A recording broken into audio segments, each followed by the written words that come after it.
The thoughts, opinions, and general overall shade thrown on High at 9 News are those of the individual speakers and not those of High at 9 News, its audience, or its advertisers. The statements made do not constitute medical, legal, or financial advice, and for advice tailored to your specific situation, please consult with a licensed professional. Welcome to the High at 9 News Hour, where you will hear from cannabis industry experts and professionals from around the country talk about important topics while shining light on global issues and discussing cannabis as it relates to politics, regulation and reform, data and technology, science, research and medicine, family and parenting, art, celebrities and entertainment, fitness, sports, mental health and wellness, and plant-based medicines and entheogenics.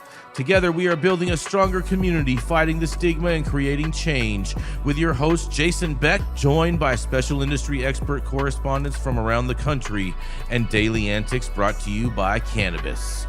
Coming to you live every Monday through Friday at 9 a.m. Pacific Time and high noon on the East Coast. And thank you all for getting high at 9 with us.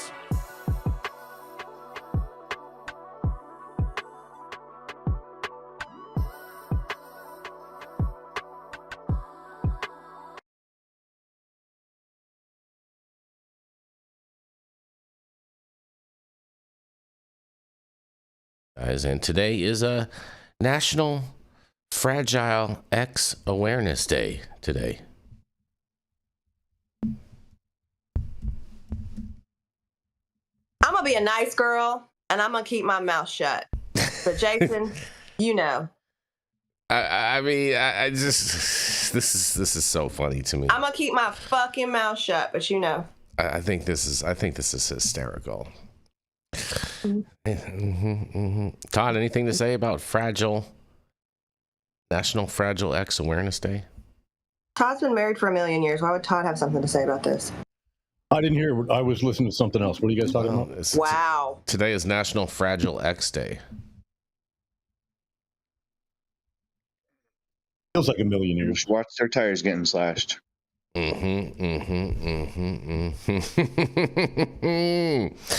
All right. It's also National Panuche Fudge Day. Maybe it's Panoche. I'm not a big chocolate person. Not a big chocolate person. Not a big chocolate person, huh? Mm-mm. Somebody else can have mine. Interesting. You can have it, Jason. I know you like to sneak that shit when you're talking about your new diet. Oh, man. You know. Hey, kryptonite's kryptonite, bud. It is what it is. You know.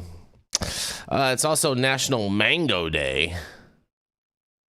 Yeah, let that man go. Mm-hmm. I hear what you did there. Mm-hmm. Speaking Happy of Trump Day, Mango Day. No, that's cute, Todd. That's cute. Side, It's National Todd Denkin Day because mangoes are sometimes red. Mm-hmm. They are? A little bit. Reddish tinge. Interesting. Michael, I think there's something going on with your camera. And it's also National Hammock Day today, you guys. Oh, no, I might celebrate that one. Banana hammock? No. Disgusting. Anything to talk about a dick, huh, guys? Oh, man, you know. Right. You look, Yarrow's not impressed. Yarrow's always impressed.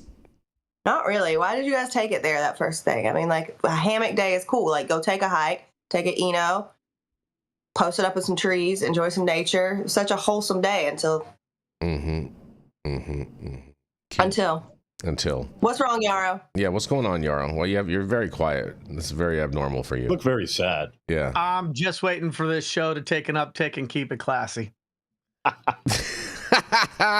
who's talking now. Yeah, exactly, Keeping right? it classy, San Diego. Well, thank you all for joining us and getting high at 9 with us. It's also high noon on the East Coast. And please remember to like, share, and subscribe to us on all social media platforms. You can look up above and down below to see exactly where we live on the internet. And we are live every Monday through Friday on Instagram. We are live every Monday through Friday on YouTube, Rumble, Twitch, X, Instagram, Facebook, Kick, as well as on our very own website, www.high9news.com. So welcome to everyone joining us from any one of those platforms. And we are kicking it off with none other than just Miss Jenny Beth Dills. She's America's sweetheart, and she's always keeping it classy and sassy, and it is Miss Jenny Beth Dills. Not good. The crowd goes wild. Mm-hmm. Yeah. All right. So, some news from Capitol Hill. The Senate has cleared the way for a key vote on President Trump's nominee to lead the DEA, Terrence Cole, who will play a decisive role in the stalled cannabis rescheduling process. On July 21st, the Senate voted 44 to 43 to end debate on Cole's nomination, with a final confirmation vote taking place on July 22nd, ultimately passing 50 to 47. Cole, a longtime DEA official, told senators that reviewing the proposal to move marijuana from Schedule 1 to Schedule 3 would be one of my first priorities if confirmed, though he stopped short of stating a position on whether he supports the change.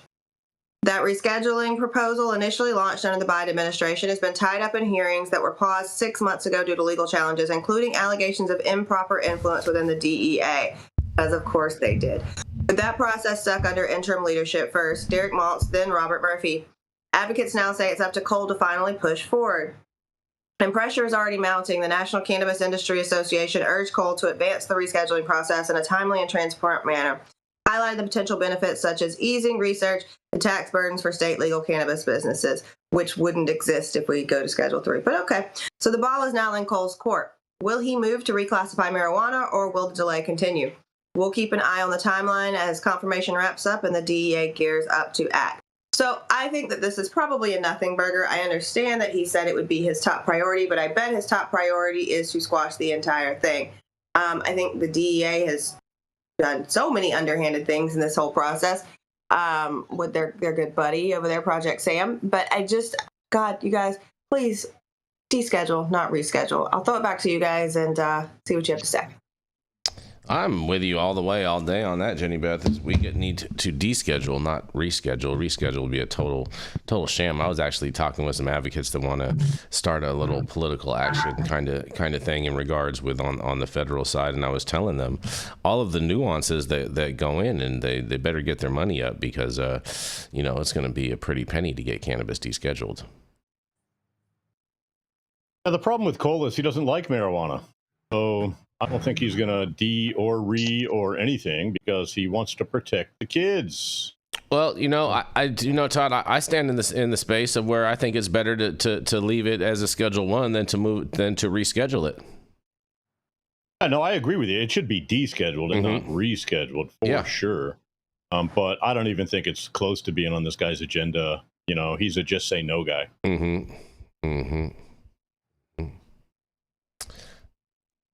You with us? You there, Yarrow? Yeah, I mean, look, okay. I mean, I think that Republicans are living in the gauzy veil of potential with the Trump administration. I have for more than one go around with this guy. Think that he's going to do something positive for cannabis. I think it's crazy, and for anybody, I think his track record shows otherwise. And we've covered states and legislatures and Congress people, even at a federal level, who are Republican proposing anti-cannabis policy under this president, and yet the MAGA faithful continues to think that he's either friendly or neutral because of a few statements he made about a ballot initiative in Florida. I'm having a hard time. I think it's a little more. I'm having a hard time understanding why, if we look at his track record and the track record of the people he's hired, why anybody would be bullish and think that we'll see some positive change under a second administration. And so what we saw with the DEA appeared to be nothing more than a case of regulatory blue balls, where everybody in the industry got super excited about the potential for change. And I don't think that we're going to see movement under his proposed new DEA head. I don't think that gentleman has a track record that would support that. And even with RFK in his health, in his position of promoting his revised brain wormhole version of wellness, has said that he would defer to the DEA when it came to this issue. Deferring to the DEA is probably under red and blue presidents the reason why they're still in the conversation to begin with. So I don't think that this is going to go anywhere good. Interesting. I mean, I personally think this story is kind of a nothing burger because, you know, I don't expect the DEA to do anything, first of all. Okay. But at the same time, I don't think it's the DEA's job to do anything in regards with that. It should be an action either by the Attorney General, by RFK, or by Congress. And that's how ultimately it should happen. But I think ultimately how this will ultimately play out will end up being decided by the Supreme Court. Ultimately, I think the Supreme Court is going to be ultimately who take this out of the scheduling. Well, then it doesn't have a chance. What do you mean? It 100% does. I mean, I have that don't like drugs, that don't like change, and live in the past. So what makes you think the Supreme Court is going to deschedule? Hold on a second, because the action that I believe that the Supreme Court would take would be to remove it from the Controlled Substances Act, to say that this is an agricultural commodity. You guys don't have jurisdiction to classify something like this. What makes you think they're going to do that? They can. No, they cannot. Yes, they don't can. Make laws. Yes, of course they can do that. 100% they can do that, Yarrow. Thank you, Michael. I argue that in every one of my cannabis cases. Thank you, Michael. Of course they can. Yep, and that's the lawyer. The Supreme Court change the laws as written on the books on a federal level. They can say that those laws are irrational and not rationally based on scientific facts currently. Exactly. You can't have something a Schedule I substance that doesn't fit the qualifications of a Schedule I substance. So they could easily nix it from the Controlled Substance Act. And you think this conservative court under a due process and equal protection is going to deschedule because they don't think it's right and there's no scientific evidence? Yep. And they don't like scientific evidence. What are you talking about? They love scientific evidence. Oh, yeah. Okay. Like alternative science. But it's what they do. And it is something we definitely know the judges have kind of commented on, that they don't like this hodgepodge situation with the cannabis laws in the country. Exactly. That's and how in one of the cases they said if there was a proper case before them, like the Sioux Cicely case, and end up losing on a procedural error, that it would be hard for the DEA to substantiate their continued keeping of cannabis as a Schedule I substance. So that was been issued in two opinions. Mm-hmm. So there's my there's my reasoning right there, Yarrow. It's your reasoning, or is that Michael's reasoning? I mean, Michael just reiterated and went into detail as far as how I've already came up with the conclusion that I already came up with. Yeah, that all makes sense. Yeah. Well, I defer to Michael's vast experience as an attorney, but last I checked, the legislature makes the laws, the executive branch enforces the laws, and the Supreme Court interprets the laws. And I don't think there's an interpretation with this Supreme Court where they're going to say that because the science doesn't support the law, they're going to overturn a federal law. Not a chance. I mean, they've overturned other laws. That's the whole definition of a Schedule I substance. So they would be, but who knows? You never know. And they may do it on the funding issue. If science was ruling government, we would have different policies, from climate change. No, we wouldn't. Protecting the water. All sorts of areas where science should prevail. Women's health. Are you saying the thing? Are you saying? But you said it for me. Hold on, Yar. Are you saying that we would have different policies on climate change because it's a climate hoax? The EPs, right? Jason, it's not a climate hoax. The hoax is the idea. The hoax is the idea that there are people who are still clinging to the notion that the meteorological information generated over the last 20 or 30 years doesn't matter. So it's science denying is what it really is. It's not. But whatever. It's, what I'm saying. He'll defend it to his dying day. I will 100%. You know what? I'm you know what? And you know why? I'm going to defend that 100% to my dying days. Todd, I'm going to give you a thing. There's absolutely zero evidence in any financial analysis or any business prospectus or whatnot that accounts for global warming. Any real coastal real estate, anything, all of that stuff goes sky high in value and doesn't say, oh, you know what, because of global warming, you're you know what I mean? It's not like, oh, you're in a flood zone, or you're in a fire zone, so we're gonna, you know what I'm saying, lower the value. It doesn't happen. Global warming is a hoax. Right, so it's a hoax because what you just said, Jason, flies in the face of data, not just from the United States, but from a lot of other countries that know a few things. The world. Yeah, I'll let you tell it. And you go ask the people in the Maldives whether the climate change is real. Go ask the people in Alaska who are sort of counting on the ice to stay solid. So, you know, this again is part of the Kool-Aid. It's okay that you take a double shot of the Kool-Aid, but know that it's Kool-Aid, right? And like, there's no question. And I really invite you to have some scientists in your life. I have lots of scientists in my life. Not one to talk about climate change. Well, that's because those aren't real scientists. Those people are conspiracy theorists. Oh, not the real scientists. Yeah.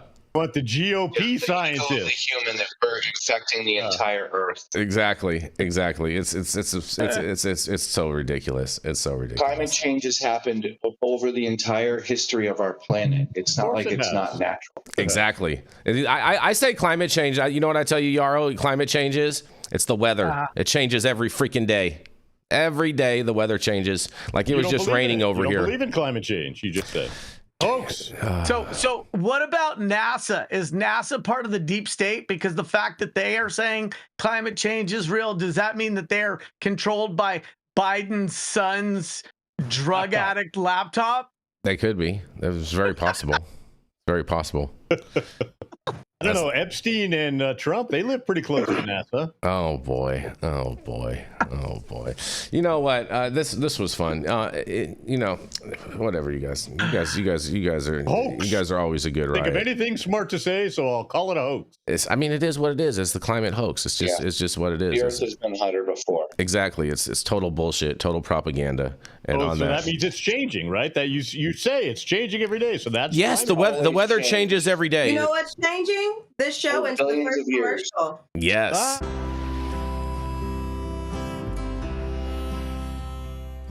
Oh man, your knees still bothering you, man? Yeah, my left one, you know? But I'll tell you what, I've been using this new CBD cream, and it works like a miracle.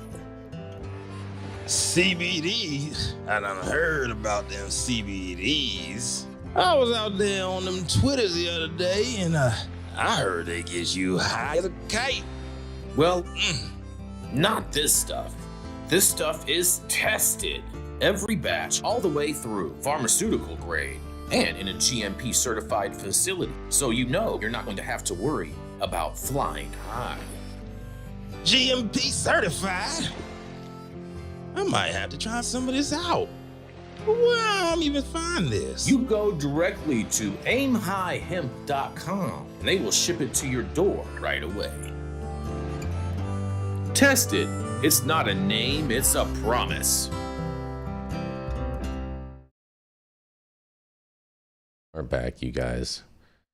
We are back. Next, Todd's favorite pundit, Todd's favorite Republican, the High at 9 head honcho, the All Things Denier, Jason Beck. All things. So we're clear. I love Jason. Yes. Though we disagree politically. I know. That's why I'm pointing that out, Todd. Oh, God. Okay. Yeah, no, I love Todd. Todd's my guy. You know what I'm saying? I love to have someone good to argue with, especially, you know what I'm saying, nonsensical, you know what I'm saying, arguments and whatnot. Just talk to yourself a lot. Yeah, oh, man, I'm a Gemini, Todd. So, you know what I mean? There's a lot of that going on, too. Makes sense now. Yep.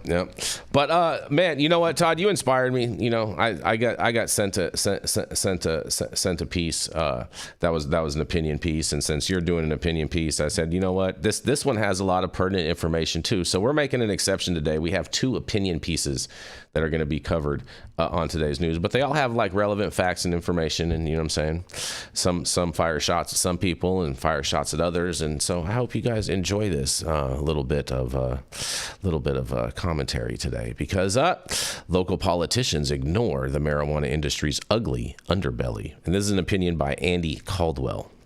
As the saying goes, our elected officials are entitled to their own opinions, but not their own facts. Hear that, Todd?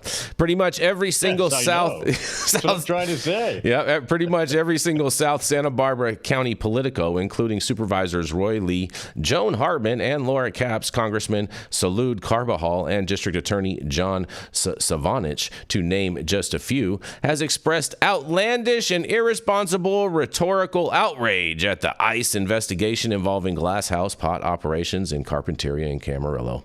What these politicians have collectively omitted while pontificating against the evils of ICE is the fact that our federal government has 3 involatile priorities as it affects deporting illegal aliens until such a time that Congress and the current administration fix our broken system.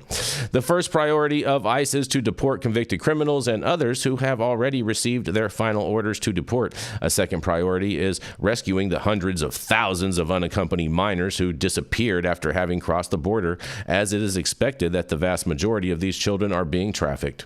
A third priority of the federal government is shutting down cartel-related business enterprises in our country, and those that appear legal and those that are engaged in violence, illicit drug sales, and human trafficking, including prostitution of children. Unfortunately for all the people blasting the feds for Glass House raid, some honest members of the media are reporting that Glass House may have checked all 3 boxes as it pertains to these priorities of ICE. With respect to priority 1, the removal of convicted criminals and others who have already received their final orders to deport, as reported by Homeland Security, several of the people arrested at Glass House had extensive criminal records involving convictions of rape, kidnapping, serial burglary, attempted rape, attempted child molestation, and DUI and hit and run. It seems like local law enforcement and local politicians don't have much to say about this, and however, local investigative reporter Karen Veely of Cal Coast News reminds us of the fact that people with a criminal record are not allowed to work in the marijuana industry per state law, and minors are not allowed on the property whatsoever, which brings us to the next priority of ICE. Priority 2 is rescuing unaccompanied minors who have most likely been trafficked. ICE rescued 8 unaccompanied minors plus 2 other juveniles at Glass House Farms. And as I communicated with our district attorney, John Savarich, he says, whereas I do not want the feds to round up otherwise law-abiding farm workers and have stated so dozens of times publicly, I do want them to rescue people, especially minors who have been trafficked. And as you well know, no one comes across our border without paying the cartels either up front or after the fact. In a quote, the cartels have realized that human trafficking pays more than drug trafficking because they can only sell drugs once, but they can sell a human being over and over and over again, I added, hence. And I believe it is a disservice to ignore the fact that one of the priorities of ICE is to find the children who are being trafficked. I would not be surprised if that was the reason for the raid on Glass House in the first place, end quote. All of that begs the question, if these minors are in debt to the cartels, how is that they were found possibly working at Glass House? That brings us to priority 3 of the ICE having to do with shutting down cartel-related business ventures, of which there are many throughout this country. Some are completely illegal in their origin and substance, dealing drugs. Others are legitimate businesses, and some of our local roadside taco stands are suspected of using traffic labor as staff. The cartels have no problem making money. The challenge before them is the ability to launder cash. Hence, ICE is trying to ferret out these business operations. Karen Veely at Cal Coast News has long followed the illustrious career of one Helios Dayspring, who is the local marijuana kingpin of much of the Central Coast. And as a result of his going to prison for having bribed the late former San Luis Obispo County Supervisor Adam Hill, Dayspring was forced to divest his board holdings. To whom did he do that? Surprise. A significant portion was sold to Glass House in the form of dispensaries and stock in a company held by Dayspring's significant other. Furthermore, as reported by Veely and Chris Roberts, writing for MJ Biz Daily, an audacious lawsuit was filed but ultimately dismissed by one cannabis grower against another, having to do with the unfair trade advantage of selling cannabis on the black market. The defendant in the lawsuit was Glass House Farms, and the suit alleged that Glass House, among many others, sells marijuana in the legal market via so-called burner distros and licensed distributors set up to be briefly used as conduits for legally grown cannabis to enter the illicit market. The person who accused Glass House of this was Elliot Lewis of Catalyst Cannabis Company, and he was audacious enough to state that the cartel is Glass House, allegedly. In a quote, heavy emphasis apparently on the word allegedly. And those allegations are above my pay grade. However, let's trust the feds to sort it out, since our local elected officials appear to have no interest in any of this. And of course, if our state and local elected officials don't like workplace raids, then they should drop their support of our state sanctuary policies. And that is, the feds would rather pick up the convicted criminals they are looking for from local jails and prisons rather than conduct raids on our neighborhoods and places of work. But our priorities to shield people they know who are subject to deportation is serving to exacerbate the situation. COLAB, C-O-L-A-B, is of the opinion that our immigration system is badly broken and that it is not working well for either immigrants or employers. And moreover, we believe the two political and economic extremes of amnesty for all or deport them all is unreasonable, unattainable, and downright foolish. Fat chance for reform, however, because when one party is set on starting a race riot as their contribution to the immigration debate, and for example, Noziak did a story quoting Salud Carbajal as stating, "Brown people are targets now, but next it could be you."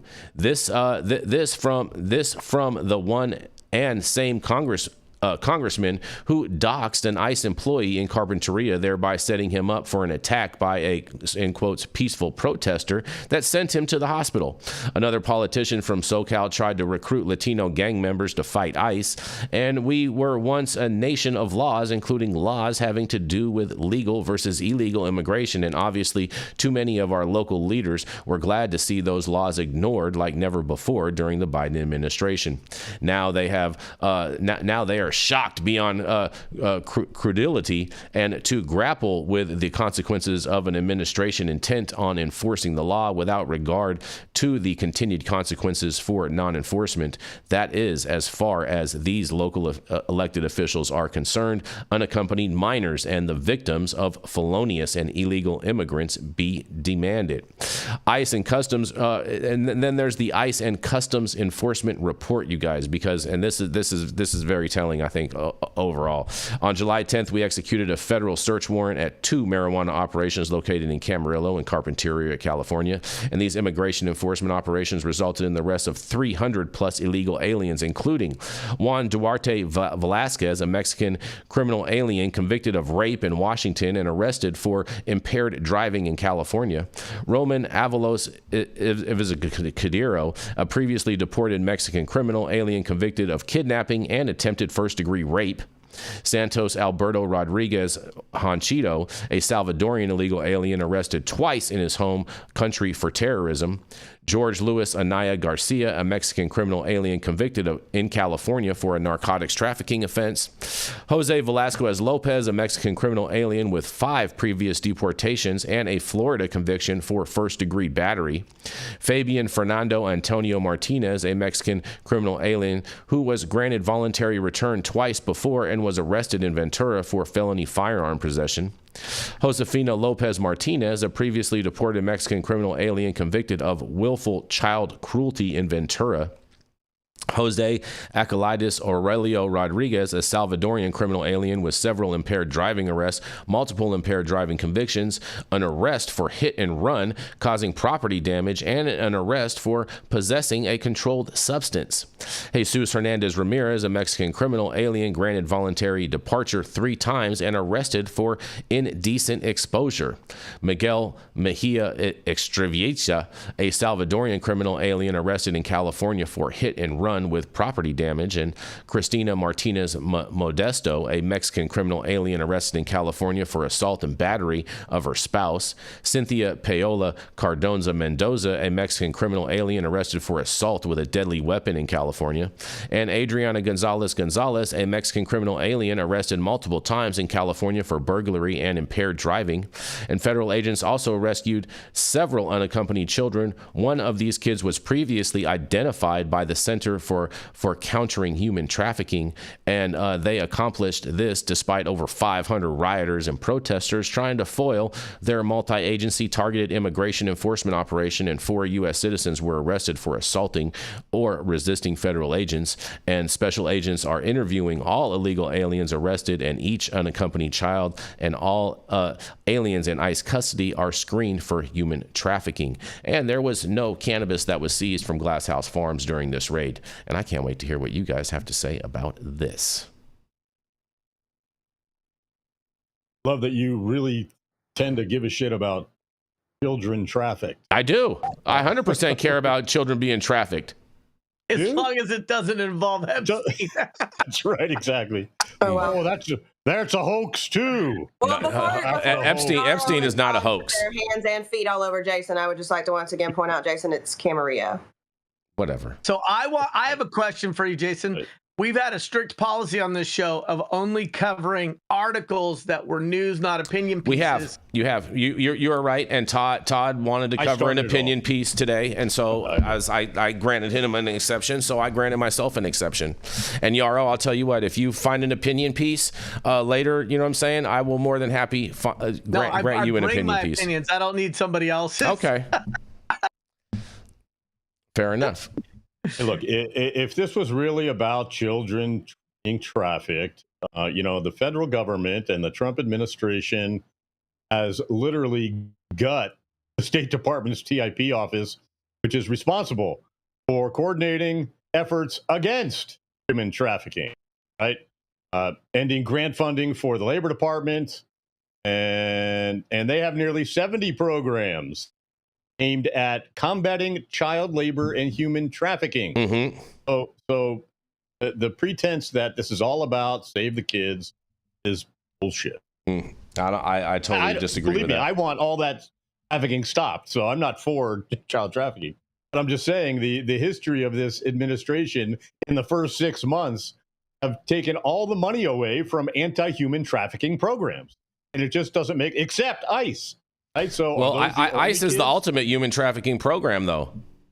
Are they the ultimate? Yeah, Proud Boys. They're the ones that are going out and rescuing all of these kids from all these different places. Yes, I would beg to differ. Nazis, and they're running around. They're not Nazis, bro. Stop it. Brown people and black people and fucking disgusting. Bro, I've seen them arrest white people. I've seen them arrest Chinese people. I've seen them arrest all kinds of people, bro. There's illegal citizens from all kinds of countries that are getting arrested, bro.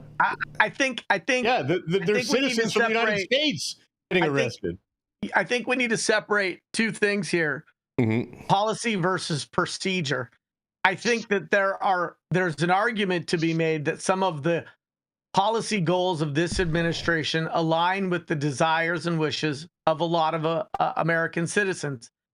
I think the procedures and the way in which this administration appears to not be committed to the traditions of due process and the way in which people have been treated in this country, irrespective of their immigration status, is alarming.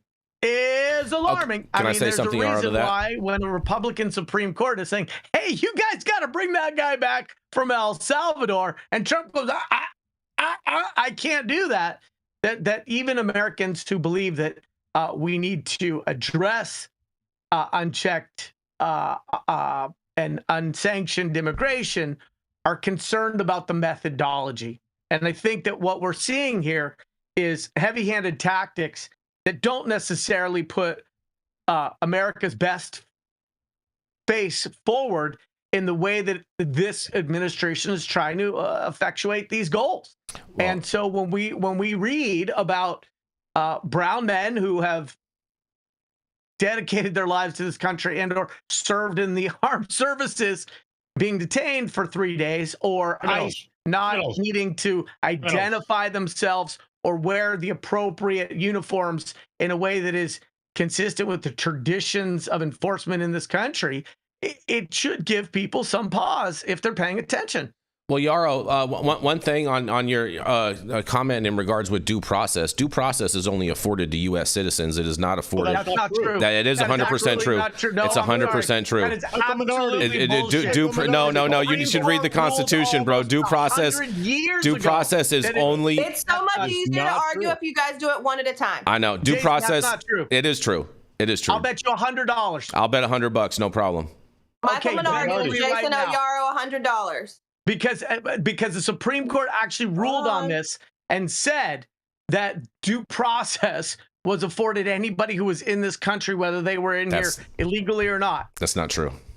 Well, let's let Michael get a breath of sanity. Those clauses. Hey, let's let the JD decide on who owes who $100. Michael Minardi? Under those clauses, it used the words and the terms person usually. So like search and seizure issues and other fundamental rights that we have as citizens is separated by voting, right? And things of that nature, maybe possessing a gun, but it doesn't take away their rights to, search and seizure and other due process rights and things of that nature. That's why the Guantanamo Bay people and stuff get attorneys and due process and hearings. So did you want to send that to me now, Jason, or later? Because I'm going to spend it on a tri-tip salad at I don't think you won that bet. That's not how I interpreted what Michael said. What did he say? What did he say? Well, we could ask him again because he's right there. Michael, who's right and who's wrong in simple terms? All persons in this country are entitled to due process rights. Okay. So I'm right, Jason. Damn. For simplicity's sake, send me the money. So fair enough, Yarrow. Fair enough. All right. It's so much easier to hear all of you guys' differing opinions when there aren't three of you screaming at once. Mm-hmm. Easier for who? Sometimes. Most of the time you don't want to hear their opinions, Jenny, so. I know, that's also accurate. That's true, too. That's true, too. Mm-hmm. But this morning I felt especially motherly, so I felt like I needed to pop up and, push you all by your foreheads to your separate corners for just a second. Mm-hmm. So, Michael, did you want to weigh in on this at all? Because you've been relatively quiet. Mm-hmm. And I think we spoke about this a little last time, but, the kids and things like that, I don't know how people with convictions, get into this industry and are working there and their background checks. I don't know what they're doing in California as far as guidance. Maybe this is happening elsewhere. Although personally, I think that people with convictions should be able to work in the industry, instead of ostracizing them from a certain business, especially one that they may like and want to get involved in and care about. But, other than that, the immigration issue, that shouldn't be happening either. Trafficking issue is kind of outside the realm of us here, but it obviously shouldn't be happening in cannabis facilities or any facilities. And, who's actually responsible in doing that? Or, from my position, I think the DEA and all those agencies are pretty crooked in and of themselves. So, maybe, they're all kind of involved in some way, I think, of making sure that this stuff continues to happen, both with the criminalization of cannabis and making these people cut corners potentially to get cheap labor, Mm-hmm. In order to be able to operate and to make money. And then also, the trafficking side and things of that nature. That's just an inhumane thing that people just have to want to stop. And really nothing to do with cannabis, but these operators shouldn't be doing it. Glass House, I've heard a few other things about him since our last conversation about them, in a positive sense. And I was like, that's surprising with everything's going on. And they didn't really believe the stories about them. So But it's interesting because I also saw an article that the California Enforcement Agency really hasn't acknowledged that there were kids involved in this. Yeah, they haven't taken their licenses away. That's the part that kills me the most of all this, is because the DCC should have, at a bare minimum, put their licenses on suspension while an investigation takes place. So I think we're a little early in this. I think there's probably going to be some stuff that happens that would be substantial and probably will be designed to show that the DCC is not asleep at the switch. In case there's any geeks listening today, it's Zedvius versus Davis, 2021, 25 years ago. Once an alien enters the country, the legal circumstances change. The due process clause applies to all persons, like Michael said, within the United States, including aliens, whether their presence here is lawful, unlawful, temporary, or permanent. So I love earning $100 before I'm even finished with my breakfast. But, you know, I think that you back to what I was talking about versus goals of this administration versus methodology. You know, I just don't know that Trump has a finesse game. And I think if he's going to try to do things in a way that doesn't continue to divide or exacerbate the partisan divide, he's going to need to figure out how to, at least at a minimum, channel a fake statesman-like persona that at least appears to be building consensus. And I don't think this approach is optimal for that. And I think we can all agree that child trafficking, child labor, like nobody's defending any of that. The question is, how do we limit and get rid of that? And I'm not sure that tear gas and scaring guys who are climbing up onto the tops of greenhouses and then accidentally killing themselves because they're totally fearful. I can't blame that on the branch that chose to do that, but I think there might be a better bedside manner for these processes.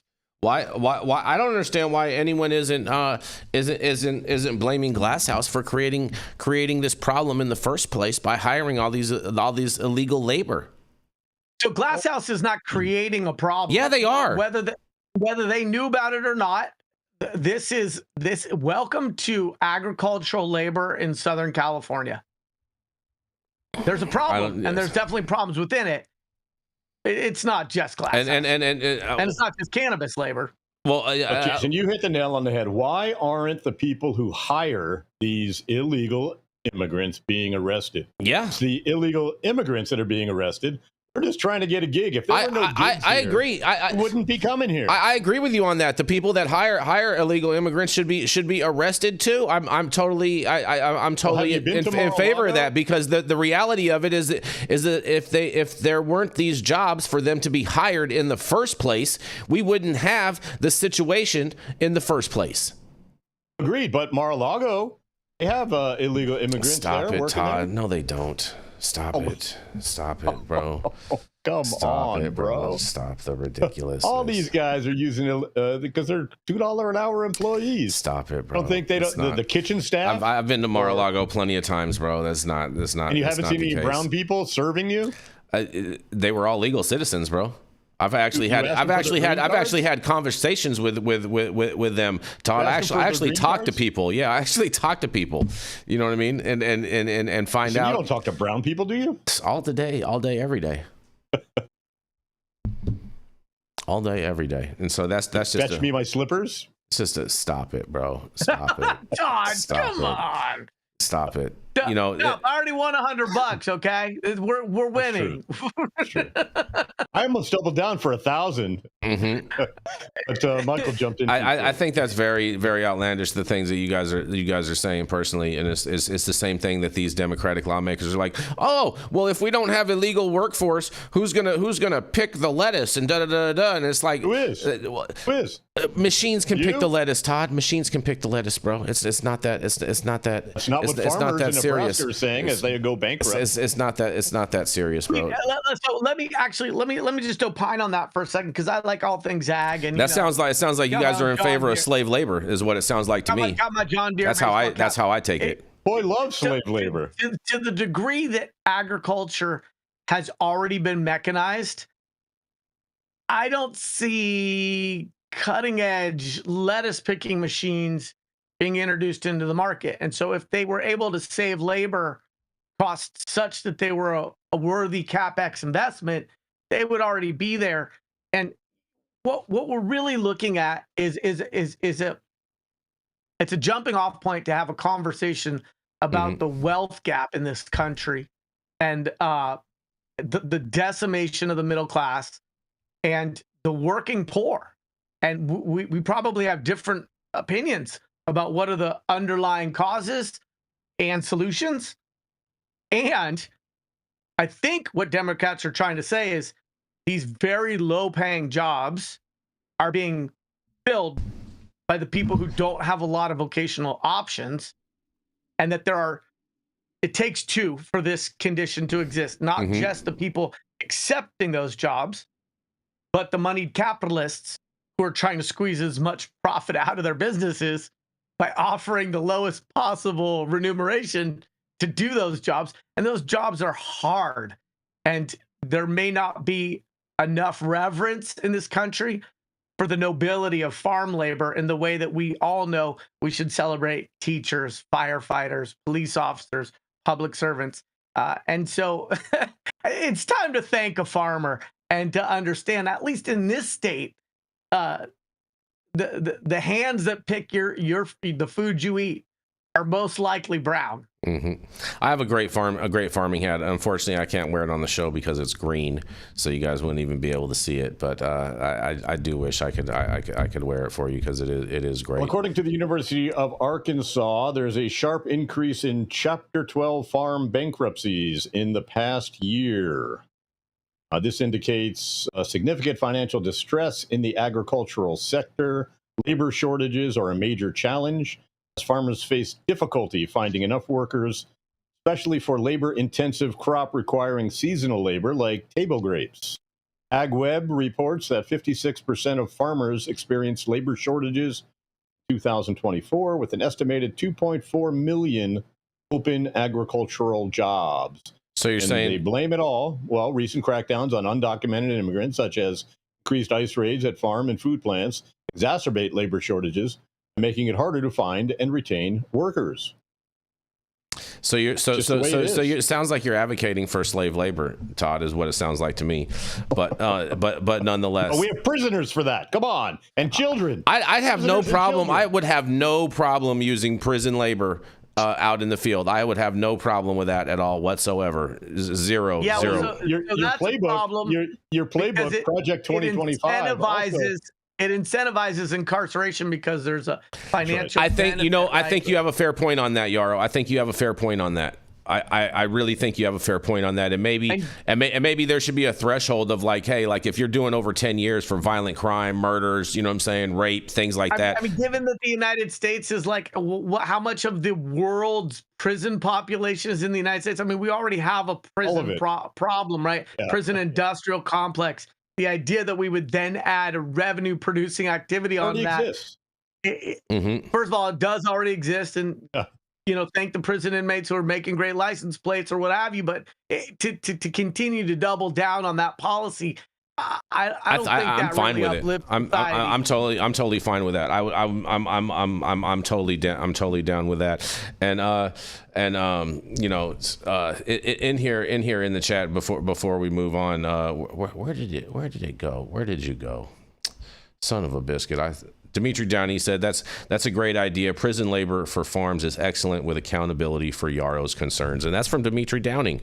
You know what I'm saying in the chat. And good to see you today, Dimitri. Hope everything's well. And on that, we're going to keep this train rolling. We're going to roll right into Mr. Michael Minardi. He's a lawyer based out of the great red state of Florida. He's been helping cannabis advocates, companies, and everyone overall in Florida for the last 20 years when it comes to cannabis compliance and how to make sure that you are keeping yourself safe. And you can find him at his law office at Minardi Law.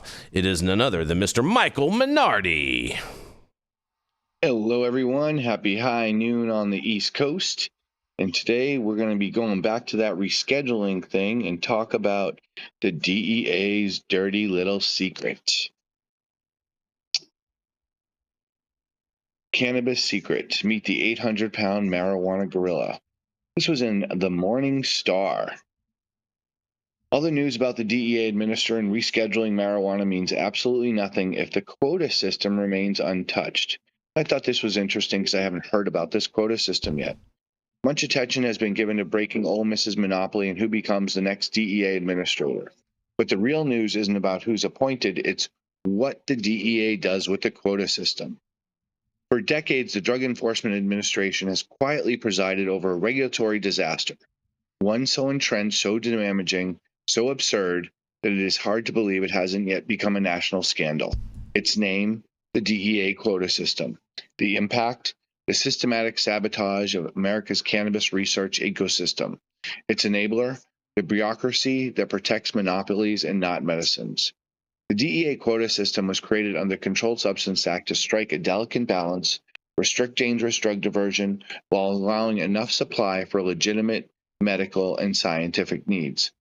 But in the case of cannabis, and particularly pharmaceutical-grade marijuana for FDA clinical trials, this balance was never the goal. The quota system has devolved into a regulatory chokehold, used to block competition, punish innovation, and protect entrenched, underperforming suppliers. Behind every shuttered lab, every stalled clinical trial, and every sick patient denied access to life-saving therapies, there's one constant: DEA's refusal to grant a quota. Monopoly by design, Ole Miss, and the great federal lie. Let's be clear, the DEA's stranglehold on cannabis was never about safety, it was always about control. For over 50 years, the University of Mississippi held the sole contract to grow marijuana for research. Quality was so bad that scientists like Sicily openly called it moldy ditchweed, unfit for any modern scientific study. Yet the DEA protected it like Fort Knox. Why? Because controlling the only supply meant controlling the science and who got to participate. Then came the Trump-era Department of Government Efficiency order, which forced federal agencies to review wasteful contracts. Quietly, in 2024, NIDA stopped ordering from Ole Miss. But that didn't open the door. The DEA simply locked it again. While the DEA said it was expanding licenses, the truth is more insidious. Bright Green surrendered its registration after never growing a plant. Goff NA Scottsdale Research and World Emerald are inactive and near bankruptcy. And Maridos operates an 1,100 square foot lab with virtually no cannabis in production. But the only serious contender, MMA Biofarm Cultivation, built in multi-million-dollar FDA-compliant facility, secured FDA investigational new drug approvals and meets DEA quota requirements through its pending FDA Huntington's and multiple sclerosis trials. But it still has no DEA API bulk manufacturing registration to grow pharmaceutical-grade cannabis. Why? Because this quota obstruction. Quota system isn't outdated, it's engineered to fail. It creates arbitrary ceilings for quotas as to how much they can make, manufacturing quotas, limits what each licensor can produce, and procurement quotas restricting what can be converted into medicine. All of this controlled by opaque algorithms, secret criteria, and mid-year adjustments based on quote-unquote diversionary risks, a term the DEA yields like a sword to deny supply while avoiding accountability. In 2018, the DEA expanded its authority on the final rule that allows it to demand customer identities, block licenses, and alter quotas at whim. This isn't regulation, it's sabotage in motion. It's because MMJ threatens to bake the DEA's monopoly charade. It has real science, it has real FDA approvals, and it has real patients waiting. The DEA's diversion knows this. That's why they buried MMJ's applications in red tape and phony administrative hearings and corruption, betting that time, money, and politics will wear them down. As Congress debates rescheduling and new leadership takes the reins of the DEA, one thing must be clear. Rescheduling means nothing without changing the quota system and allowing the substance to be used regularly by all individuals who want to use it for testing and for it to be quality products. Patients are dying, science is stalled, and billions have been wasted. And this DEA's dirty secret 800,000-pound gorilla called the quota system sits unchallenged in the corner, suffering and suffocating the future of medicine. So, this is just an article about DEA and what they continue to do. It's consistent with. You guys losing? No, we're here. We got you.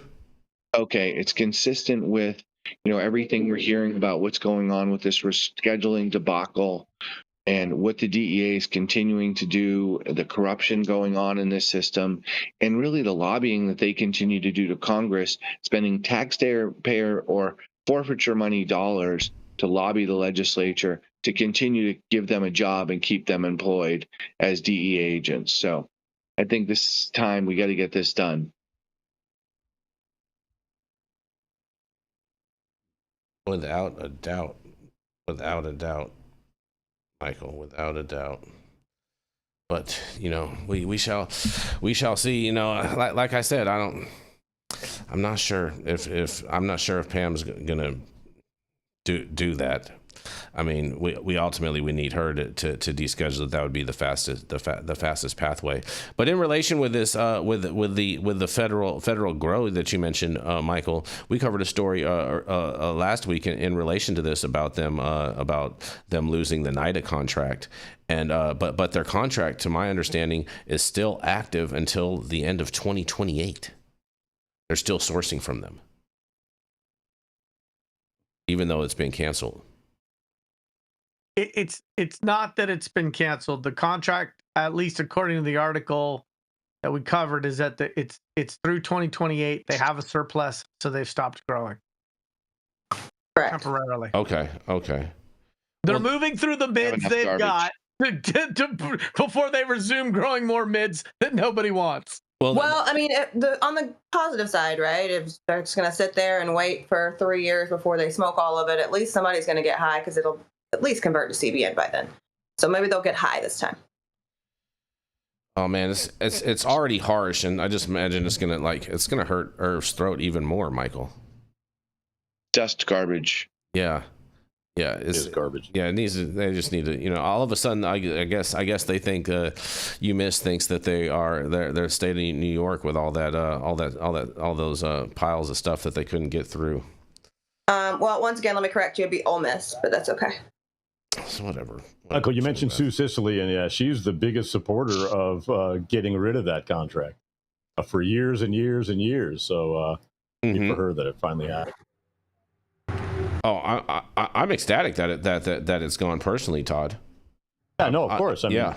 You can't run tests for PTSD on 7% weed. No, they don't grow any. You can't even buy 7% weed in any dispensary anywhere. Well, unless it's hemp, of course. They don't grow anything stronger than THC Delta 6, and you know why, Todd?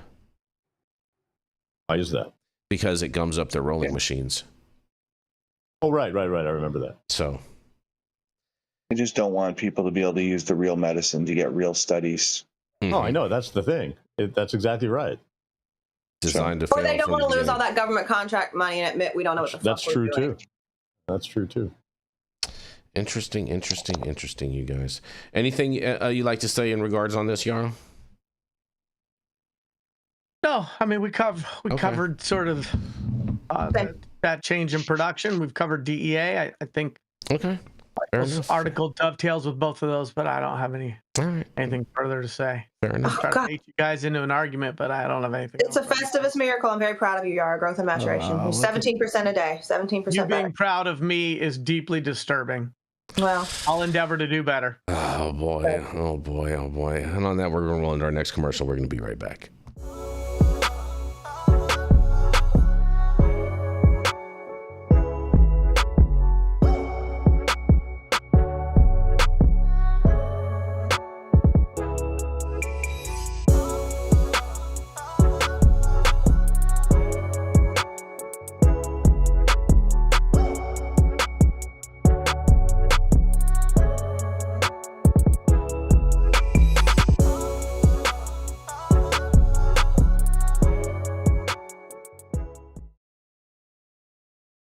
And we're back. Stop whatever you're doing. Make sure you smash that like button. I know we'll appreciate it. You'll appreciate it. And YouTube will appreciate it. Also, make sure you subscribe to the channel if you're not subscribed already. And all of the articles that we cover on today's show, you can read directly on our website at www.highat9news.com.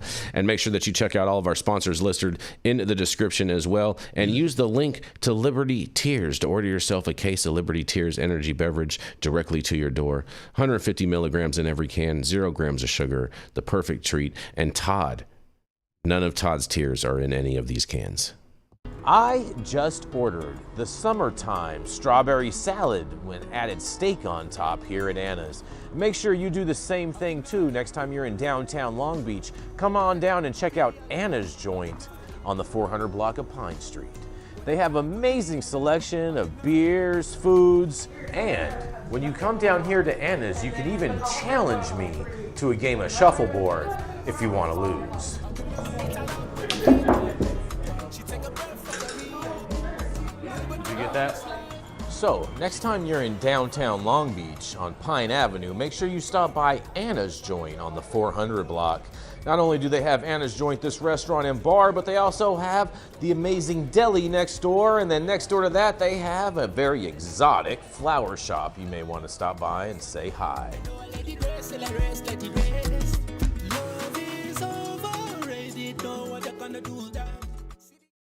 You do it with a smile than you.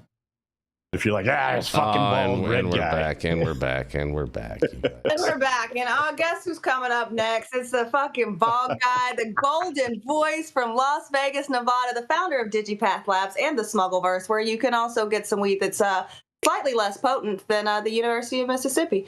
Todd Denkin. And the crowd goes wild. I thank you, Jenny Beth. Quite an intro from America's. And like Jason, I also have an op-ed to read because I thought it was pretty relevant, as it's really based in facts, but it is Paul Armentano's opinion, who is the an executive director at Normal. Right, so he wants to know, why do Republican lawmakers keep trying to overturn marijuana laws approved by voters? Whether or not one personally supports cannabis legalization, these undemocratic tactics ought to be a cause of deep concern. Elections have consequences, or so we're told. When it comes to respecting the outcomes of marijuana-related votes, Republican lawmakers are increasingly saying, not so fast. Case in point, following Nebraska's decision to legalize medical cannabis access this past fall, Republican State Attorney General Mike Hilgers urged lawmakers to ignore the voter-approved law. Months later, a regulatory commission appointed Republican Governor Jim Pillen enacted emergency rules, largely gutting the nascent program, despite over 2/3 of Nebraskans having voted for it. Nebraska's situation is hardly unique. In Texas, Republican AG Ken Paxton single-handedly pushed litigation breaking down voter-approved marijuana depenalization ordinances in Austin, Dallas, San Marcos, and other cities. All of the ordinances, which sought to limit local police from making low-level marijuana possession arrests, have been overwhelmingly approved by municipal voters. In Florida, Republican Governor Ron DeSantis signed legislation this spring that makes it harder for advocates to place policy questions on the ballot. He did so after last year's marijuana legalization initiative gained 56% of the vote, just shy of the state's mandatory 60% threshold. Lawmakers in the Republican-dominated legislature further turned their backs on voters by rejecting numerous pieces of cannabis reform legislation this spring. In fact, the only marijuana-related bill approved by Florida lawmakers this year was legislation denying medical cannabis access to those with certain marijuana or other drug-related convictions on their record. Nice job, Florida. In Ohio, GOP leaders have spent the better part of the last 2 years seeking to repeal elements of the state's 2023 voter-approved adult use legalization law. These efforts include bills to recriminalize marijuana possession, rescind adults' home cultivation rights, and arbitrarily cap the total number of cannabis retail outlets permitted statewide. Thus far, none of this legislation has been successful. At least 2 separate rollback bills remain pending and are anticipated to be revisited by lawmakers this fall. Separately, Republican Governor Mike DeWine sought to double the special sales tax on cannabis products. While that effort also failed, lawmakers did approve a budget bill restructuring the way cannabis-related taxes are spent. And famously, Governor Glenn Youngkin also vetoed legislation that would have allowed people to buy cannabis in Virginia for recreational use. The General Assembly passed bills from Paul Krizek, a Democrat from Fairfax, State Senator Aaron Rouse, a Democrat from Virginia Beach, during the 2025 session that aimed to establish a regulated and taxed recreational cannabis marketplace, retail sales starting in May of 2026. Proposal passed mostly along party lines, garnering a little more support from Republicans than it did in 2024. Like last year, the proposal didn't get backing from the one Republican it needed an endorsement from, Governor Glenn Youngkin. Similarly, Montana lawmakers this session sought to stymie its voter-approved legalization law by calling for the creation of a state surveillance system to monitor adults' retail marijuana purchases. This also failed. Another bill sought to recriminalize any cannabis product containing more than 15% THC. It also failed. In South Dakota, a Republican-led effort to repeal the state's 2020 voter-approved medical cannabis access law failed by one single vote. In some cases, Republican lawmakers have spearheaded efforts to nullify marijuana-related election outcomes altogether, most notably in Mississippi, by repealing a voter-approved medical marijuana measure in 2020. In South Dakota, by striking down a voter-approved adult use legalization initiative that same year. Whether or not one personally supports cannabis legalization, these undemocratic tactics ought to be a cause of deep concern. In a healthy and functioning democracy, those with competing visions on public policy vie for voters' support and abide by their decisions. Don't cast them aside simply because they're sore losers. That sound like? Unfortunately, it's becoming increasingly clear that many lawmakers, and Republican lawmakers in particular, would rather cancel their voters than abide by the will of the people. Move forward with smart and sensible cannabis policy. I'm Todd Denkin with INI News, and I know we don't usually talk about op-eds. I thought, like I mentioned earlier, that this was relevant because of political overreach by all of these Republican politicians. Well, what do you guys think, my Republican friends, about I think Todd Denkin never misses a shot. No, he doesn't. No, he doesn't. I love the fact that Todd never misses a shot. He stays consistent 100% of the time. I mean, I think never misses an opportunity. Yeah, that's cute. That's cute. You know, I just wish that they would you know, say the same thing about Democrats, because Democrats are just as much prohibitionists as Republicans. Certain Republican members are as well. Yeah, they are 100%. You have people like Gavin Newsom who are banning the sales of all hemp-derived products here in California. What are you talking about? It's all the same plant. Also Todd removed the tax on cannabis, didn't he? No, he hasn't removed any tax. No, that's not true. That's not true. He's only raised taxes on cannabis here in California, and it's a total flawed system, and his whole program needs to go. Wait. Did you just say, Todd, that he lowered cannabis taxes? I don't know where he got that from. Because I need to earn another $100 here this morning. I'm on a roll. Yeah, I'm getting back in that. I'm in that with you, Yarrow. I'm just trying to understand when did he lower taxes? Yeah, I'm trying to figure that out too. You know, Todd obviously lives in Vegas, and the sun has obviously been beaming on his head a little too hard lately. Definitely has. Well, I stand corrected. Mm-hmm. Effective July 1st, 2025. California's cannabis excise tax increased from 15 to 19%. Exactly. He raised taxes. That's what Democrats do. Oh, fuck that guy. Mm-hmm. Well, and here's the thing. Whether you're Democrat or Republican, I can probably say this because I don't think my boy is going to give me a pardon, so fuck him. Newsom he's not going to give you a pardon now. Good example of a Democrat. He's not a working class, blue collar Democratic representative. He's Getty's boy. He has always been late to show up to take the participation prize on any issue, whether it was gay marriage, whether it was cannabis. And the ban on hemp products in California, in my opinion, by Newsom, appears to me to be really him setting himself up to run for the presidency and to try to endear himself with people in middle America, red states, to show that he was tough on something. Newsom has been as instrumental in treating the regulated cannabis industry in California like a piñata with prizes for all other stakeholders as anybody else. And even if you didn't know that he hadn't lowered taxes, if you just kind of pan out and look at his record, I think it's fair to say that he'll smile while he fucks you, but he's not a friend of the industry. Yeah, I think he probably, I don't even think he treated us as nice as a piñata. I think he treated us as nice as a fuck doll he didn't like that much. And to be fair, Yarrow, you know, he's a humble guy. He just took a commercial flight and somehow made sure that press was there to capture it. Somehow at the gate past TSA. Commercial flight to the French Laundry. Right, literally. So, I mean, yeah, Mr. Prohibitionist. He's a prohibitionist Democrat. Can we say that, Todd Denkin? I don't think he's a prohibitionist Democrat. I think if I was going to adopt the talking points of the right, I'd say he's a tax and spend liberal, and that his liberal policies towards cannabis are strongly influenced by the notion that it's an industry that can be revenue producing and that tax money can be allocated outside of regulated cannabis or consumer safety.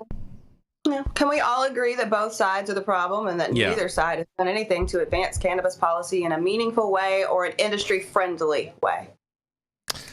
I think we can say that urban Democrats have a better track record on regulated cannabis than I don't buy that. I don't buy that. I don't buy anything. I don't buy that. It's a state-by-state issue, but I don't think any Democrats have overturned governor ballot initiatives by the people that have voted on it. And that's really what this article is about. And that's really, to me, the disgusting aspect of this is that we are a democracy.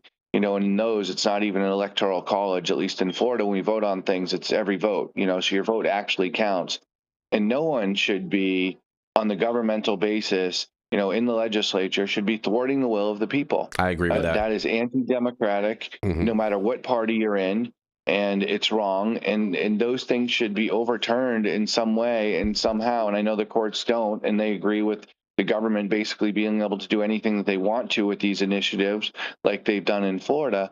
But those are the real problems that we're dealing with: is the lack of power that the people have with their votes to actually make change. And that's what's really sad, regardless of whether or not you're a Republican or Democrat on that, because neither party wants people making change without their say-so, because they know it's best for us. Exactly. Preach it, my Republican brother. Yeah, that is, I would agree with Michael 100% on that, all the way, all day, every day.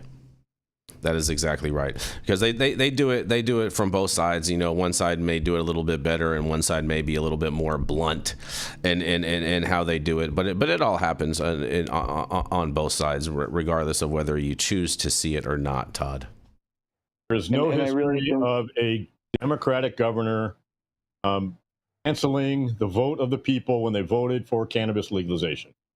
Please show me one. I will, Todd. I will. No, but I do think that, you know, Democrats throughout the country have nixed, you know, sort of Republican maybe led initiatives in these types of things sometimes in order so that they get the credit versus the Republicans get the credit. And I think that's a big problem with people just wanting to get credit for some of these things. You know, but it should be done. It has to be done. And the only way it can be done is if more people, Republicans like the three of us on here, support cannabis and get the old guard out.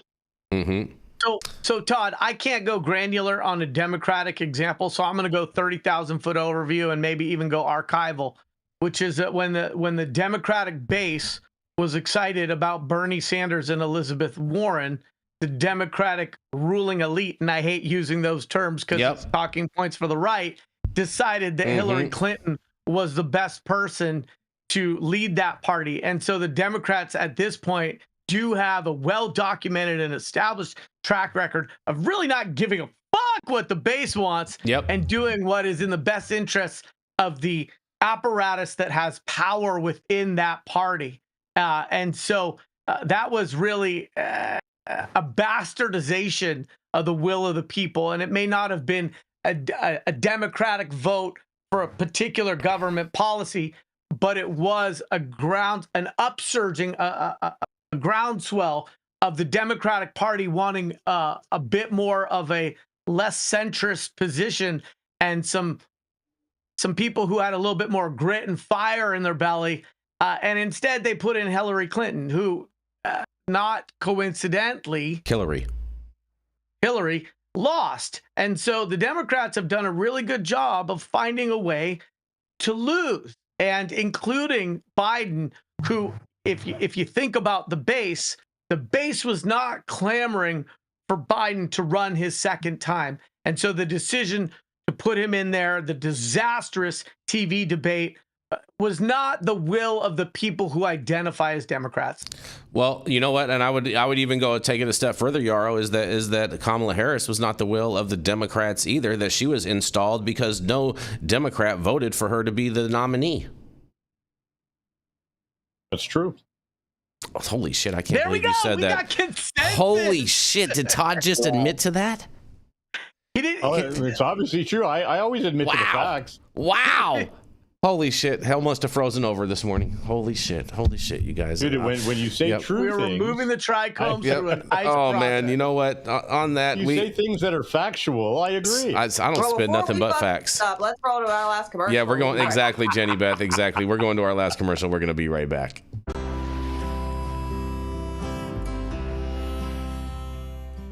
Oh man, your knees still bothering you, man? Yeah, my left one, you know? But I'll tell you what, I've been using this new CBD cream, and it works like a miracle. CBDs? I done heard about them CBDs. I was out there on them Twitters the other day, and I heard they get you high as a kite. Well, not this stuff. This stuff is tested. Every batch, all the way through, pharmaceutical grade, and in a GMP certified facility, so you know you're not going to have to worry about flying high. GMP certified? I might have to try some of this out. Where I'm even find this? You go directly to aimhighhemp.com and they will ship it to your door right away. Test it. It's not a name, it's a promise. Oh, and we are back, you guys. Coming up next, I pulled him off the shelf because I'm wearing a crop top during the commercial and I didn't want to show you guys my tummy. Straight, the angriest elf on the High at 9 shelf. He's off. The Brillo of our show, real estate guru, Yarrow Kubrin. Angriest elf. Yes. What the fuck? I'm not even angry. You're ornery and contentious at best. Y'all just trigger me. Oh boy. Pow, pow, pow. You know what? Eleanor Roosevelt, I believe, is the one who said, "No one can make you feel inferior without your consent," Yarrow. I said triggered, not inferior. You must be mistaking my anger for a lack of ego. But in any case, let me hop. Big egos come in small packages. You heard it here first, guys. Are you done getting the last word on the intro, or did you want to say something else too? Because I was going to read the article. Do that. So now that my crop top is down, my article today, I love this. Actually, I love this topic, but I'll get into that in a second. Bay Mills Indian Community's organic cannabis company can now sell statewide. This deal, signed yesterday, is the first tribal state cannabis compact. Bay Mills Indian Community has made history once again after nearly 6 years of persistent advocacy. This tribe is the first one in this nation to have a tribal state compact. I think maybe not in the nation, but in Michigan rather, a landmark achievement that positions the tribe at the forefront of tribal cannabis policy and innovation. The compact was signed in July, nearly 6 years after they requested negotiations with the state of Michigan. This compact represents more than just access to a broader market, said the president of the Bay Mills Indian Community. It affirms tribal sovereignty, economic self-determination, and our right to participate fully in emerging industries on our own terms. The compact means big changes are on the horizon for the tribe's Northern Light Cannabis Company, also the first tribally owned cultivation house, moving into the state's marijuana enforcement tracking reporting compliance market, i.e. metric, track, and trace, means that they'll be able to sell their cannabis statewide, collect excise tax for infrastructure, and offer a wider variety of products, edibles, et cetera, et cetera. Since moving into the cannabis market, the tribe has faced numerous challenges, namely the limited ability to fairly compete on the market. Now they can compete on a more level playing field, and while many businesses across that state are scaling back or shuttering due to market saturation, including TerraSend, which just closed 20 dispensaries, they are uniquely positioned for long-term sustainability. As a vertically integrated operation, the tribe controls everything from seed to sale, cutting out the middleman and ensuring quality product and cost efficiency. So I'm kind of excited about this. I think this intersection between tribal sovereignty but accessing state markets is an interesting conversation that we've seen play out often with inefficiencies and pretty substantial uncertainties across a variety of states. I think this one is interesting. On the one hand, yeah, you have tribal sovereignty. On the other hand, you still want to sell to the custies who are not in your tribe. And so if this is successful, I'm hopeful that it can be replicated in other states. This is Yarrow Kubrin, High at 9 News. So this is a tribe over there in Michigan. Am I correct on this, Yarrow? Yes, sir. Yes, sir. Awesome. I was trying to figure it out exactly where they were in relation to. So that's interesting. I wish them all the best. I think it's fantastic that our tribal nations are getting involved in this in this space, and I definitely want them to succeed overall. Michigan is a pretty rough marketplace, like you mentioned, the TerraSend closing the 20 stores. So, I just wonder if a reservation out there is going to be as successful in this type of a venture due to the fact of its, rural off the beaten location in order for people to get to. I mean, what's going to be the draw that's going to bring customers there as opposed to going to a regular store or just through the trap? I believe that they are selling them in all regular stores because their supply chain is integrated with track and trace and the state regulated other stores. I think they're probably going to have lower cost of products sold if they're not leasing a facility, if they don't have to pay rent to themselves. Got it. That's going to give them some competitive cost advantages. Got it. And so separate from the profitability of Michigan as a market, we've seen tribes try to navigate that sovereign but not sovereign, and how do they participate but also maintain their independence. Mm-hmm. I think if the model is successful, that's more exciting than whether this tribe in this state, in this market, is going to be profitable. Mm-hmm. Mm-hmm. Well, I don't. I understand what you're saying, but I think it's them just becoming a regular state licensed operator almost. It's not just like an Indian tribe. So I think every state would then be different, and it's not necessarily a model unless that state is then willing to license an Indian tribe as a dispensary or vertically integrated entity. I think it's great, and I think Michigan is probably one of those states that's kind of already raced to the bottom as far as products go. As they have incredible prices and great products. Seemingly from most of the places I've been throughout the country.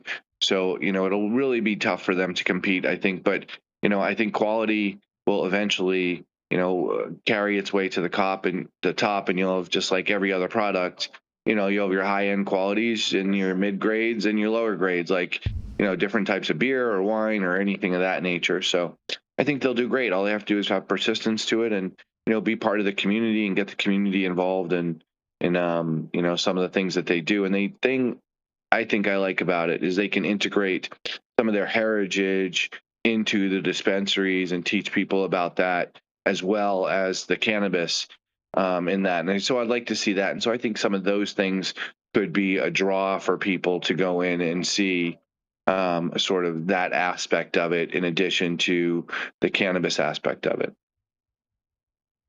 Interesting. I think it's challenging because dealing with sovereign issues is really, really complicated. On the one hand, okay, I get it. You're your own country. On the other hand, you can't take cannabis in and out of the United States. So how do we deal with that? On the one hand, I get it. Yes, you're your own country. On the other hand, you want those customers that are not tribal members. And so navigating all of that, and we've seen it time and time again with gaming. Personally, I think cannabis cultivation, if we're going to put gaming and cannabis under the sin umbrella, is a much better way for tribes to make money and to provide their members with jobs and economic opportunity. I hope that they grow really great cannabis. They might need to come visit us in Northern California, get a few tips and pointers. I'm just saying. But I don't think it's a bad thing that they were able to work out an agreement. And the fact that it took 6 years to do it, that makes sense. You're talking about sovereignty, complex layers to the conversation. And my hope would be that if there's a model there that can be tweaked or replicated elsewhere, that we see that versus tribes just saying, well, we're sovereign, so, fly a kite. But then people are driving to tribes, to tribal lands to go to a tribal dispensary, but then driving off because that's technically not kosher. And so I think it's an interesting thing. We've seen for a really long time grows on reservations, and sometimes it's worked in this area, and sometimes it's had disastrous results. So if there is a safer, less dramatic approach to producing cannabis on indigenous lands, I'm all for it. So there's typically been, especially in California, because I've licensed some of these folks, right? There's a document called a waiver of tribal sovereignty. So essentially the tribal licensing and the tribal approval for the cultivation or whatever manufacturing, whatever kind of facility they desire to have, has functioned as we would know a municipal license, right? So the tribe, it's a much easier process. They're like, oh, you want to do what? Okay, cool. Sign some documents. We'll give you some documents from the tribe, and then you go after your state licensure, at which point the state will issue based on what the tribe has said and what the tribe has approved on those lands. But there were still all the burdens of the state license, all the regulatory burdens, all the same requirements. However, being on tribal lands gives you, instead of dealing with the DCR or whatever city municipal licensure that you have to go through, you're going through the tribe, which is it's a much easier process. Yarrow, just a quick question. You did say that their products were going to be on the track and trace system and whatnot, but are the products that they sell on the reservation, are those not subject to track and trace? No, they're selling products off the reservation in the state track and trace system. I understand that, but they're going to sell products on the reservation too, I would imagine. I mean that's I think the best part. Yeah, I don't know that was covered in this article. I can't speak to that. Okay, I would imagine that they would. For their own people. I would imagine that they would. It would only make sense. You know what I mean? I would imagine that stuff, any sales that happen on the reservation, would not be part of anything track and trace. I did hear that as a branding event, instead of smudging with sage, now they're just going to use colas. I see what you did there. That was cute. That's cute, Yarrow. That's cute. Now here in Vegas, the Nuwu dispensary and lounge is one of the biggest lounges and successful places, in the state, and it is right in the middle of an Indian reservation. Yeah, but in all fairness, I mean, people are used to having to travel off the beaten path in Nevada to get to things. You know what I'm saying? Like, you guys have had the Bunny Ranch it's downtown. You guys have had the Literally Bunny Ranch downtown. out there forever. You know what I'm saying? And people drive off the beaten path for that, and that's been a huge success. Yeah, but there's no driving. It's literally downtown. That happens to be the reservation. It's still far, Todd. You know what I mean? By the time you get out of your room, all the way down to the front of the casino, in the car, all that, it's already a half an hour already right there. I guess if you got to wait for valet parking at the Wynn. Yeah, bro, that's what I'm saying. It's already half an hour already right there, and then to get to wherever else, you know what I mean? It's like, we have some very large gaming projects in my area that have been improved because of the sovereignty issue, and it's a real challenge because that sovereignty trumps our local zoning and environmental regulations, and we're poised to have typically large Vegas interests that come in and bankroll tribal development for gaming, and the impacts that has on traffic and off indigenous land infrastructure, whether it's emergency medical services, water filtration, roads, and maintenance of those roads. It's pretty substantial. And I mean, unless you like playing mahjong for money, I don't know. Gambling's just really not my thing. I don't even really. Well, did you know that now you can lose your home playing Uno, because Uno is now a table game in Vegas. So if you want to go play Uno and somebody gives you a draw 4, you could lose the deed to your house. Well, okay, I'm going to do a reverse back to what I was saying. But I appreciate that input. And what I would say is that I think gaming has a really big impact on the non-Indigenous communities around it. And I can't say, even though gaming can be a tourist draw, that it's a net positive. I've heard horror story after horror story of little retirees up in Lake County sitting there manning 3 one-armed bandits, pulling all these little things and just pumping their little social security checks away. So if we can migrate away from gaming and towards cannabis production, and it can provide sustainable wages and economic revitalization to tribes, I'm all for it. I think it's a great idea. And if they can sell it in metric, good for them. Great. It's not going to solve the industry's issues. We still have a massive lack of access to brick and mortar retail. We have massive overtaxation. We still have things that are nowhere near being solved by this. But if they can take this agreement that took them 6 years to hammer out, and they can go around and other tribes and say, here's a blueprint that appears to be working for us in this state, and they can save those other tribes all that back and forth and lawyering and whatnot, I am totally in favor of that. Well, interesting, you guys. Well, good luck to this tribe and to this Indian nation and whatnot. And I did find a happy story for you guys. I think maybe we'll see what you guys think. It's at least I'm fun. still angry. Whatever the story is, I'm pissed. It's at least All right, fun. here we go. Bringing up the caboose, the biggest rear end on the High at 9 News, Jason Beck. What you got for us, Jason? All right. Well, you guys. Well, a Minnesota town asked residents to help name a city branded THC gummy, you guys. That's right. A Minnesota city is launching its own sleep-focused THC gummy and inviting the public to help name the product through an online contest. The city of Eden Prairie, Minnesota, is asking its residents to help name the city's official THC gummy product via online naming competition. Crafted specifically for sleep, the mixed berry gummy product will contain 5 milligrams of THC and 30 milligrams of CBN, and officials are accepting submissions for the naming competition from July 17th through the 29th. Eden Prairie liquor staff will narrow the submissions down to the top 3 choices, then post the potential names online for public review, and votes for the contest will be counted during the week starting on August 4th, and voting will close at 4 p.m. on August 8th, with the winning name announced the following Monday on August 11th. Rules for the contest include bans on politically affiliated names and names that reference the person responsible for the submission. Individuals must be aged 21 plus to participate, and Eden Prairie appears to be the first city in Minnesota to launch its own THC gummy product, the Star Tribune reports. And although the Minnesota Municipal Beverage Association, the MMBA, is working on its own THC product that could launch by the end of the year. And in a quote, they say, "Beer and wine sales are down. The category of growth is THC. The future is now, so you might as well find any advantage you can," Paul Kazipsak, MMBA Executive Director, said to the Star Tribune.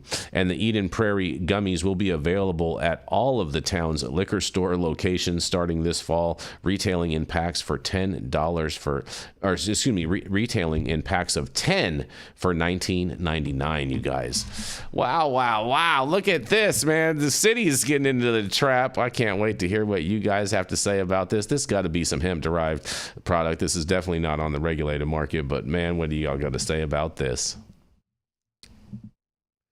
Farm bill. It's just a farm bill product. Yarrow.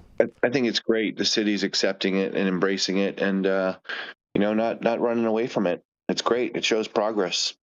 I think it's a little weird that they're coming out with their own brand. I think it's a little weird. Who wants government weed? I mean, at least they're not coming out with ear-shaped gummies. I mean, the ear-shaped gummy's the best. Is so on brand for him. That's right. Yeah, except there was no foresight into the fact that some markets don't allow body-shaped gummies. That's why they're different in Colorado now, because you can't have. So they couldn't do it. I would argue to say that it's not a body-shaped part because there's a bite taken out of it. Well, someone's it's walking augmented. around with an ear with a bite out of it. So just so we're clear, it's augmented. Yeah. Don't nobody care if you want to argue, Jason. I want to know what the ears don't grow back, do they? No, they have to be reattached. Ears of corn do grow back, though, Todd. Oh, No, they don't. God. Anyhow, go ahead, Yarrow. I'm sure it grew back though, right? Don't start explaining to Jason the difference between an annual and a perennial. That's why I stopped. I was like, you know what? I don't got time. He's on the dispensary side. I don't think he's got a lot of dirt under them fingernails. Oh man. He's like, it's not from the garden. He's like this. Wait, there's mobile. Right, not from the garden. You guys are funny. Plenty of dirt under those fingernails. The only thing he's farming is rhetoric. Easy there. So I wonder what does the winning submission get? Why is the town getting into the gummy business to begin with? Well, why is the town getting into the gummy business? I mean, are they in the toilet paper business? Do we have like a city branded line of like dental floss? Like, just I don't understand why they even think that this is where they should be putting their time and effort. And I also I don't know how many people buy their gummies based on the branding. I think decent packaging, good price, efficacy, good flavor. Like, there's just so much more to the consumer choice than, oh, I really like that logo. So I think it's the craziest story we've covered yet. Look at that! Look at that! Look at that! That's, you know, I'm here for that, Yarrow. I'm here for that. I'm glad that you think that it's a crazy story. I'm glad I can put a smile on your face. Makes me smile. Michael, I mean, do you think there's some legal problem with this ultimately? Absolutely not. Absolutely not. All right, fair enough. Fair enough. They got the legal sign off. They got the compliance sign off from Jenny Beth, and apparently, someone in the city is going to name this gummy, and we're gonna follow this story and see what these winners are, and we'll make sure to follow this story and keep you guys updated. And call it government cheese. Oh no. Well, since it's a gummy, couldn't it be a government squeeze? Could be. That would, you know what I mean? No, that's taxes. But anyhow. If it was a mint flavored gummy, couldn't it be government? Oh God! I don't think that branding is your lane. Gwen Barney, if you're listening, send Jesse to make Jason stop. I think that's a great name, government. That would be awesome. Yeah. Mint flavored gummies. Government flavored gummies. Yeah. You know, also too, you know, coming out in Lifesavers as well. Coming out in Lifesavers as well too, Todd. Yeah. You guys. Oh, thank you all for joining us and getting high at 9 with us every Monday through Friday at 9 a.m. Pacific and high noon on the East Coast. Big shout out to our audience and supporters for tuning in daily and listening to the insanity that is the developing cannabis industry. Huge thank you to Aim High Hemp Distribution, Tested, and Catalyst for helping us keep the lights on over here. And thank you to our correspondents for being absolutely amazing. Thank you to Cannabis Sativa L for giving us a reason to do this every day, and thank you to Cloud Media partners Elias and Kai somewhere in the metaverse. And thank you all for tuning in and getting high at 9 with us. We are America's #1 daily cannabis news show. Don't forget to get your Gummermints. Yes, Gummermints coming to a store near you. There.